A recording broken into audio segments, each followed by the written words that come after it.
Hey friends, welcome to another episode of the Who I Became podcast. For those of you that are new here, my name is Simon Osimo, and you can join me for weekly conversations with some really interesting people as I explore their personal stories, transformations, and experiences that help educate, inform, and inspire. Now, on today's episode, I'm joined by Melissa Agnes, who is the founder of the Crisis Ready Institute and author of the book Crisis Ready. This is a two-part conversation as we continue to talk about what it means to be crisis ready, and Melissa shares more about her personal journey. Now, if you haven't listened to part one, I highly recommend that you go back to wherever you consume your content. It's a short 20-minute conversation, but I know you'll get so much out of it as Melissa shares her knowledge on what it means to be crisis ready. But before we dive into the content, I want to remind you that you can listen to this podcast wherever you consume your content, and a video can be found on our YouTube channel at Simon Osimo. Now, if you get something from this conversation, or believe that others will, it'd mean the world to me if you'd like and share with your circle of influence. Okay, so let's dive into this week's conversation with Melissa Agnes, the founder of the Crisis Ready Institute. Welcome to the Who I Became podcast.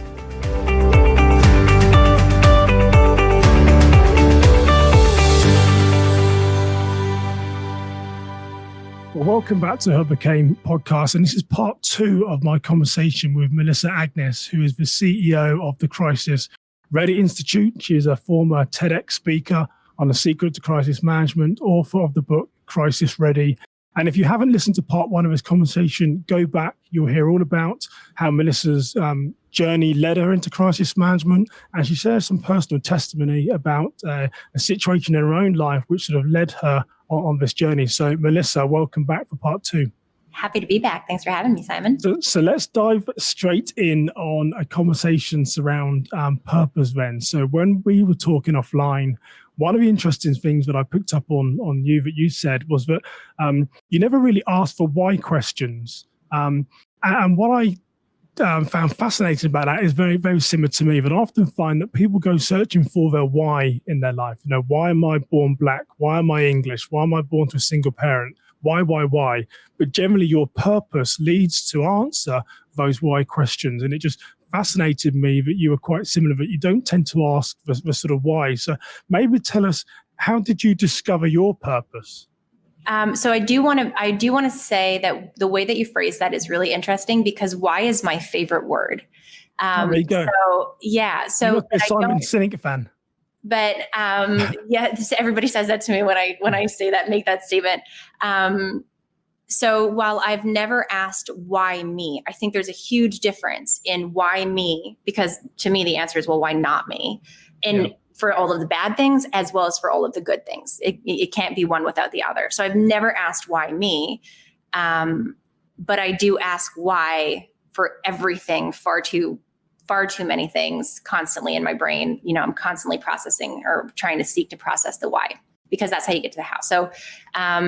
So how did I find my purpose? Oh my goodness. Like, do you want my entrepreneurial trajectory? Yeah, I mean, I know we said in part one, you know, you really consider your purpose is within crisis management. That's really your happy place. So I'm assuming you feel that, you know, part of your presence here is we all have that sort of why do we exist question, and that is way outside the depth of this podcast. But I'm assuming that because you're in that happy place, you feel that it is your purpose to inspire and educate around crisis management. So you know, where do you think that came from? Yeah. So it's not crisis management. I love crisis management, but I love it for so many different reasons. I don't believe that crisis management is my purpose. I believe that the way that I'm wired and my lived experiences have culminated to amount to who I am today, and to bring a unique lens and skill set to the table, where my purpose is, and that's my ability to fulfill. Hopefully the intent is to fulfill my purpose. I don't know that it's actually fulfillable, achievable, but make strides to doing it every day. So my purpose is, currently, I believe that if every organization were crisis ready to what it means to the Crisis Ready Institute to be crisis ready, which I said in part one is a learnable skill that everybody can learn. I believe that if every organization in this world were that had a crisis ready culture, to that degree, that we would live in a kinder, safer, more balanced world. And I don't have kids yet. That's the world that I would like to have kids in. That's the world that I would like to have my kids have kids in. That's a world that, had every organization been crisis ready prior to COVID, that right now would look vastly different. And for me, so in part one, we talked about that, when something really comes and frustrates me, let's call it, and nobody else is I feel that nobody else is stepping up to take on the challenge and to do right by it. That's how I feel about crisis readiness. It's that vision of, I feel that organizations do a disservice to the people they serve, generally speaking, right? That's a very general statement. But as an overlook, and ultimately what that means is impact on society. And I think that we should incentivize those who don't know better to do better, to educate them and to empower them to do better. And that we should hold those that should be doing better accountable and help them do better. That's my purpose. That's what drives me. Crisis ready and crisis management is just my lens of getting there. Yeah, it does. Yeah, and I was wondering as well. I generally say that an entrepreneur is something that people say about you, not that you often always say about yourself. So I hope I haven't insulted you there. So I looked at some. No, not at all. It's very hard to insult me. But I would consider you to be an entrepreneur, and I think that maybe ties into your answer, because I know that you've done various different things before. You said you worked in daycare, you're a dental assistant, you worked in an office, and I think maybe part of it is finding that purpose, is knowing that you're always there striving to do great things, to do bigger things, to do better things. And that's why it's my personal statement. But that's why I say being an entrepreneur is what people say about you, because it's almost a characteristic and a personality trait that I see in a lot of people. I've been an entrepreneur since I was 21. I may be a founder of a company right now, but I'm an entrepreneur to found that company. So absolutely, I'm an entrepreneur. And so what traits do you feel make you successful as an entrepreneur?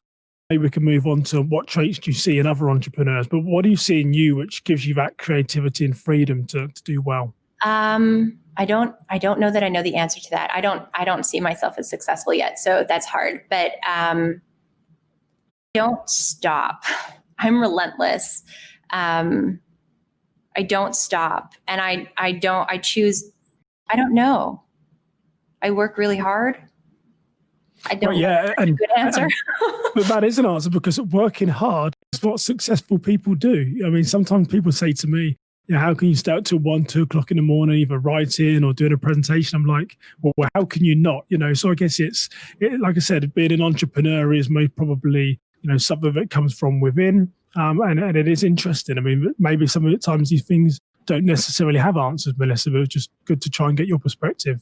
And it's not always a good thing. Like when I was starting in this field, in crisis readiness and crisis management, as a young entrepreneur with no money, I remember, I can tell you for two people, because I was living with somebody in a relationship at the time, I can tell you that spaghetti for 10 days, 2 meals a day for 2 people cost you $60. Coffee in the morning, spaghetti at night, spaghetti at lunch and dinner. I remember like my mother-in-law at the time saying, why don't you stop and get a job? Like, this is ridiculous. You have no money. And I was stubborn. Some might call it foolish, or some might call it relentless, or some put whatever word on it was, but it was that passion. And it was that, no, I'm working towards something, and I believe in myself, and I believe that I'll get there. That maybe foolishly, and I really don't put kind of any, to a fault, probably value to money. I like lifestyle. I like to enjoy things, but money's just money to me. You can always make more of it. There's always a way. So yeah. So I think that there's a piece about being an entrepreneur, freedom over anything else. So working for somebody else would have felt, I would have been trapped, and I wouldn't have been happy. Versus working for myself and having no money, but working for something that gets me up every single morning, and I don't stop until I drop and go to bed, and I'm energized and I'm on purpose and I feel great. And I'm eating spaghetti, but I don't care that I'm eating spaghetti. I happen to like spaghetti, so that works for me. But not everybody, and one, that's not everybody's journey. There's a lot of much smarter people than I that do a lot better faster.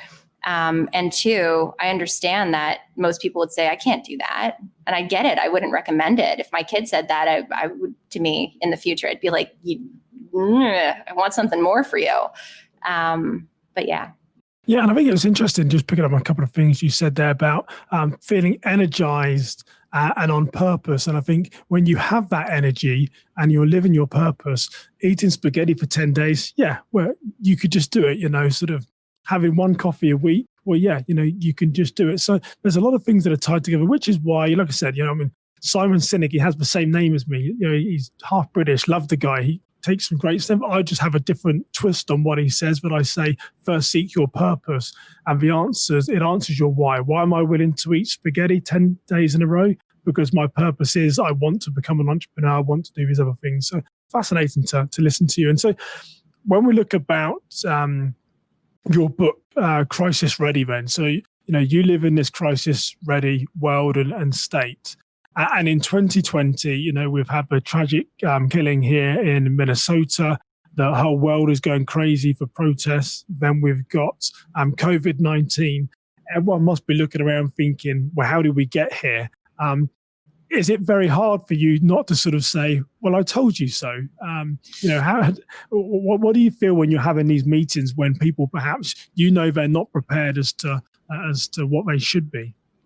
So this is where that conviction comes in. One, I'll never say I told you so. Two, I was frustrated. So I kind of two things. One part is I was frustrated. So when COVID hit, I'm a public speaker. That's a part of what I do.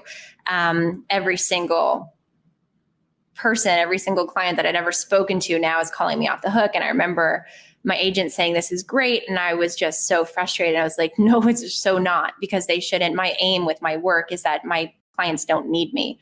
My clients at the start of COVID were crisis ready. They were already, when this country started panicking, they already had a plan in place and they were confident in it. That's what I want. And that's why crisis ready, not crisis management, right? That's what matters to me. With regards to to your other point of your question, when I sit at a table and I realized that they're not crisis ready, which most organizations aren't, I remember one client that's still a brilliant client of mine today, and they're so crisis ready. They're so wonderful. But when they originally called me about 5 years ago, they called me as a keynote speaker and they said, we need you to come in and train our team.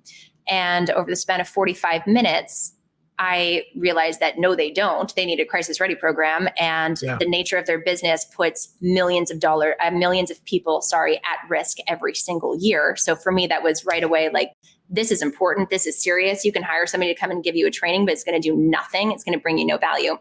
And it's not going to do right by the people that you serve. Those people are still going to be at risk. And I remember leaving that meeting and meeting a friend and feeling really badly because I said, man, they didn't get the Melissa Agnes experience. Like, I laid it into them. I got super strict and super serious. Like, there's no way in chances that this client is going to hire me because I just drilled them and held them accountable. And they're my clients 5 years later still and doing amazing things. That's kind of how I get when a client comes to me and has a big responsibility, again, to the people that they serve. Crisis in its worst form impacts livelihoods, it impacts lives, it impacts economy, and it impacts environment. That's our society and that's our world. And that's important to do right by. So. Yeah, and I think you said a comment, I don't know if I actually wrote it down here, but you sort of tied in kindness to your type of work. I think you said actually leadership style. Yeah, you said if everyone would be crisis ready, would the world be a kinder place? And that is very interesting because I've never heard anyone really sort of put kindness to crisis management, but it is. Maybe explain a bit about what that means to you. Yeah, so kinder, safer, more balanced world is what I said. Crisis readiness, to be crisis ready, you have to put people first. I explained that a couple times. Kinder in the sense that strong leaders are empathetic. They're emotionally intelligent.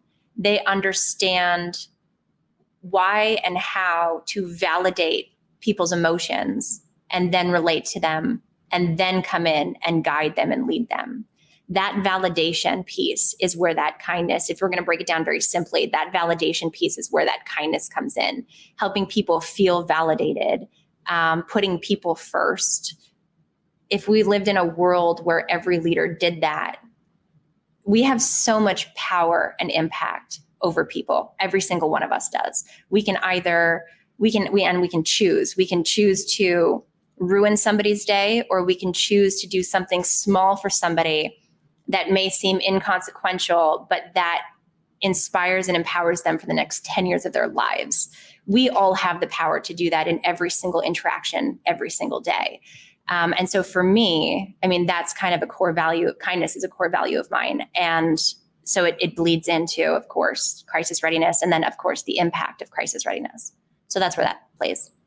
Yeah, and I know when we're talking, one of the other things that struck me about you is that, and even people have to go back to listen to part one to really bring this into context, is that you never seem to blame anyone. You go through a period of self-reflection. And do you think, is that a personality trait which you think has helped you well being an entrepreneur when some of the adversity you faced in your life, and perhaps when you're sort of leading organizations through crisis management? Because as humans, it tends to be, well, that's not me, right? That was someone else. That's someone else's fault. So that's a very strong quality to always come from the starting point, as in, I'm not going to blame others before I look internally, and perhaps I need to blame myself. Absolutely. I don't see the point in blame. I don't see what it serves other than your own ego. I want to learn. I say that I'm me on purpose. That is a very real, true statement. So I challenge myself constantly to continue to be me on purpose, whatever purpose that next evolution is. As an entrepreneur, when I was eating spaghetti, that was nobody else's fault but my own, right? If I wasn't bringing in a client, that was nobody else's fault but my own. It goes back to never saying why me, why not me. When I do bring in clients, I don't say why me, I say why not me. I don't see the purpose in blame. I don't see it. It's either, and I don't see the purpose either in complaining. That's another thing, is if you have something to complain about it if you're going to fix it, or at least you're going to put effort to fixing it, which hence the Crisis Ready Institute, hence, my relationship with my sister. I just don't think blame serves. Yeah. And certainly don't grow from it. No. And like I said, I find it fascinating. For me, I wish I was like you. That's sometimes where I default to, and that's just how we are as humans and stuff. It was just interesting to get your perspective that there's not too many people that tend to process internally before they sort of look externally for others. But as we start to wrap up sort of part two, Melissa, what are those things that you would say you look back on in your life and say, I wish I'd done that differently, or I wish this has had a different outcome? What would you say to that question?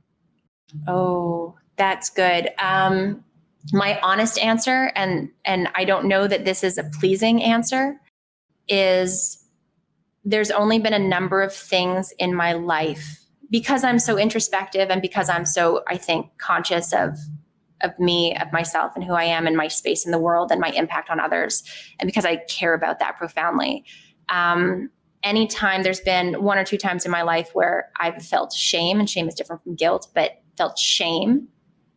And I've gone back and I've done right by whatever that is. So I'm not saying I don't make mistakes. I've made a ton of mistakes in my life. I don't know that I would go back and do them differently, because I'm where I am and I'm who I am. And I'm really proud of both of those things. The things that I wasn't proud of, I think that's always really important to me. I've gone back, even if it was years later, when I realized that, hey, why couldn't I do this now? And there was the one piece of shame, the one thing that I've done that I was so shameful for. And I never talked about it to anybody, because that's how shamed I was. And I shared it with a close friend about a year ago. And the incident happened when I was 20. So that was a long time. I won't give you the math, but a long time. Yeah, you don't give away your age then, so you did well. I mean, that doesn't matter. And I said, it just kills me, the thing that this is the one thing, this is the one regret in my life that I'm going to die with. And he just turned and he said, why? And it was his why that gave me a different perspective that I had never seen. I guess I was too close. And it was, why can't I go? Yeah, absolutely. Why do I have to die with this? Why can't I go and do right by it? And whatever that means to me, that I know that I've done right by it.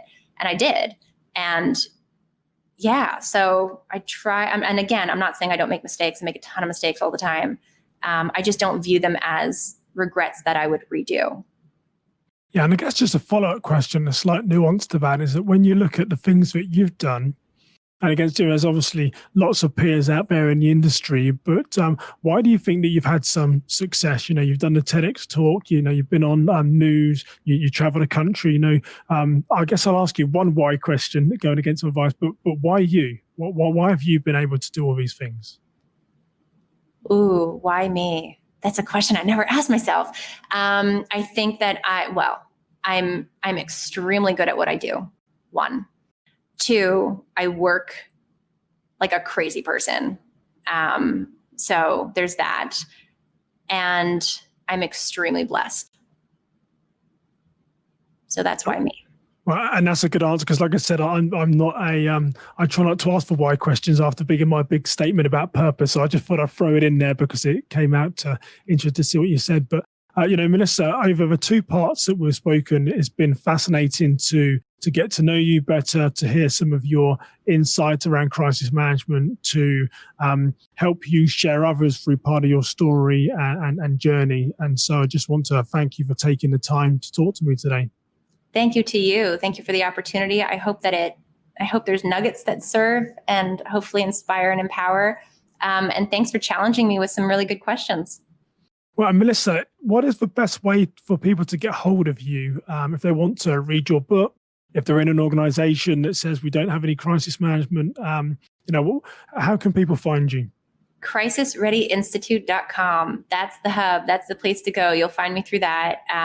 But more importantly, you'll find resources that will serve you and your teams through that. So. Well, Melissa Agnes, thank you for joining me today, and look forward to talking to you soon. Thanks so much, Simon. Thank you for joining us for the Who I Became podcast. If you are enjoying the discussions between Simon and his guests, make sure to subscribe, rate, and review, as well as share with your friends on social media. Once again, thank you for joining the Who I Became podcast.